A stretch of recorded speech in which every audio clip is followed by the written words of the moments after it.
চিন্তা ভাবনার খোরাক আছে। আমার উচ্চ আদালত, আমার নিম্ন আদালত, উচ্চ আদালত যে নিম্ন আদালতকে কন্ট্রোল করবে, অভিভাবকত্ব করবে, সেই উচ্চ আদালত তো আরও বেশি যোগ্য, আরও বেশি সৎ, আরও বেশি ডেডিকেটেড বিচারকের প্রয়োজন আছে। আমি বলছি না সেখানে সেরকম বিচারকরা অনেকেই আছেন।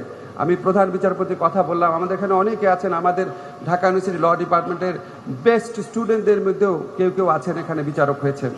সবার ক্ষেত্রে এরকম হয় নাই। আমরা চেষ্টা করব বাংলাদেশের উচ্চ আদালতে নিয়োগ সহ সকল ক্ষেত্রে 140টি নতুন ডিস্ট্রিক্ট জাজ পদ সৃষ্টি করার জন্য আমরা আইন মন্ত্রণালয় থেকে উদ্যোগ নিয়েছি। মানে অবিচার কোনোদিন যেন আমাদের এই বিচার বিভাগ থেকে না হয়। মানুষের মনে প্রশ্ন আসে, তখন মানুষের বিশ্বাস চলে যায়। যখন আপনারা নিয়োগ পেয়েছেন, শপথ নিয়েছেন, শপথের প্রতি আপনাদের এলিজিয়েন্স, আপনি আপনার বিবেকের সাথে কথা বলেন। আপনার প্রতি যেই আচরণ অন্যরা করলে আপনি কষ্ট পেতেন, অবিচার মনে করতেন, সেটা কারোর সাথে করেন না। এই সিম্পল জিনিসটা করলেই অনেক ন্যায়